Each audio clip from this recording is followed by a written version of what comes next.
पिताजी जल्दी चलिए, वरना मैं आज स्कूल में देरी से पहुंचूंगा। मेरी टीचर बहुत गुस्सा करती है।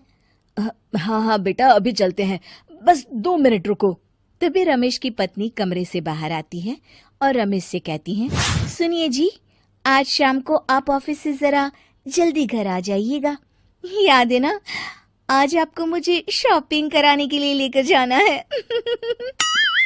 अरे भाग्यवान, इस महीने हाथ जरा तंग है।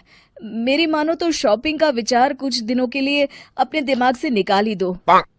मैं तुम्हें अगले महीने पक्का शॉपिंग कराने ले जाऊंगा। अभी मुझे चलना चाहिए, वरना राजू को स्कूल पहुंचने में देर हो जाएगी। देखिए जी, अब आपके ये बहाने पुराने हो चुके हैं। मैं कुछ नहीं जानती। आज शाम को मुझे शॉपिंग करने जाना है, मतलब जाना है। आगे आपकी मर्जी। अच्छा ठीक है भाग्यवान, अब तुम पूरा घर सर पर मत उठाओ, मैं कुछ करता हूँ। इतना कहकर रमेश अपने बेटे राजू को लेकर वहां से चला जाता है।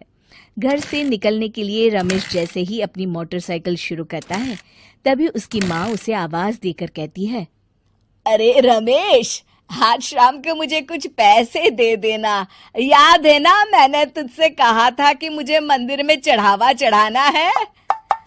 अरे माँ, मेरी तनख्वाह आने में अभी 10 दिन बचे हैं। अभी मेरे पास बिल्कुल पैसे नहीं है। हाँ, मेरी तनख्वाह मिलते ही मैं तुम्हें पैसे दे दूंगा। रमेश की माँ चिढ़कर कहती हैं, अरे तेरा दिमाग तो खराब नहीं हो गया?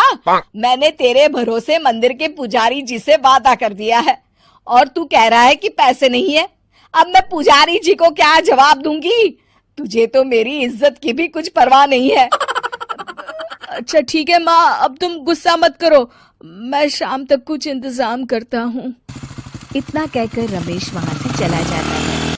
फिर दोपहर को जब रमेश अपने दफ्तर में बैठा होता है, तब उसे अपनी पत्नी और माँ की बातें याद आती हैं। रमेश अपने दफ्तर के एक साथी मोहन से कुछ रुपए उधार मांगता है। अरे भाई मोहन, मेरा एक छोटा सा काम कर दो, मुझे कुछ रुपयों की सख्त जरूरत है। मुझे कुछ दिनों के लिए क्या तुम रुपए उधार दे सकते हो? अरे रमेश भाई, मैं तुम्हें पैसे उधार तो दे सकता हूँ, लेकिन मुझे वक्त पर पैसे लौटा देना। वैसे भी मेरा मानना है कि दोस्ती यारी में कभी पैसों का व्यवहार नहीं करना चाहिए। ये कहावत तो तुमने सुनी ही होगी कि उधार प्रेम की कैंची है। मैं नहीं चाहता कि पैसों को लेकर हमारा रिश्ता खराब हो।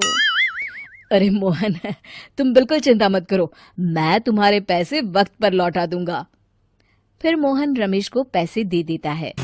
शाम को घर आकर रमेश कुछ पैसे अपनी माँ को देता है और साथ ही अपनी पत्नी को भी शॉपिंग कराने बाजार लेकर जाता है। रमेश की पत्नी और उसकी माँ का स्वभाव जरूरत से ज्यादा खर्चीला होने के कारण दोनों हमेशा बेवजह पैसे खर्च करती हैं। फिर एक दिन, सुनिए जी, अगले हफ्ते हमने छुट्टियों में कहीं बाहर जाने का प्लान बनाया था। आपने पैसों का इंतजाम कर लिया ना? अरे अभी कहाँ, अभी तो मेरे पास बिल्कुल पैसे नहीं है। हम कभी और चले जाएंगे। देखिए जी, मैंने सभी सहेलियों से कह दिया है कि मैं बाहर घूमने जा रही हूँ। अगर मैं नहीं गई तो सब मुझ पर हंसेंगी। आप कहीं से भी पैसों का इंतजाम कीजिए जी। इतना कहकर रमेश की पत्नी वहां से चली जाती है। वहीं दूसरी तरफ रमेश की माँ भी तीर्थ यात्रा जाने की जिद करती है और रमेश से पैसे मांगती है। फिर अगले दिन रमेश एक सेठ से पैसे उधार लेकर अपनी पत्नी और बेटे को घुमाने ले जाता है और अपनी माँ को भी तीर्थ यात्रा पर भेज देता है। लेकिन जैसे ही रमेश अपनी छुट्टियां बिताकर वापस आता है, कर्जदार उसका जीना मुश्किल कर देते हैं। इतना ज्यादा कर्ज एक साथ अपने ऊपर देख रमेश काफी परेशान रहने लगता है। फिर एक दिन राजू की स्कूल की फीस वक्त पर न भर पाने के कारण रमेश को स्कूल में बुलाया जाता है। स्कूल के प्रिंसिपल साहब रमेश को सख्त हिदायत देते हैं कि अगर वक्त पर स्कूल की फीस नहीं भरी गई तो उनके बेटे का नाम स्कूल से काट दिया जाएगा। अपने बेटे की स्कूल की फीस भरने के लिए रमेश अपने दोस्त गिरधारी से कुछ पैसे उधार ले लेता है और स्कूल की फीस भर देता है। रमेश की माँ और उसकी पत्नी खर्चे और घर की जिम्मेदारी संभालते संभालते धीरे धीरे रमेश पूरी तरह कर्ज में डूब जाता है और तभी एक दिन दफ्तर में काम करते समय रमेश की तबीयत अचानक बिगड़ जाती है और वो बेहोश होकर गिर पड़ता है। उसे जल्दी से पास के एक अस्पताल में भर्ती कराया जाता है। रमेश के घर वालों को ये बात पता चल जाती है तो वे सभी अस्पताल पहुंचते हैं। अस्पताल के डॉक्टर साहब उन्हें बताते हैं, देखिए, देर रात तक जागने और जरूरत से ज्यादा काम करने की वजह से इन्हें चक्कर आ गया था। बेहतर यही होगा कि इन्हें कुछ दिनों के लिए पूरी तरह आराम करने दिया जाए।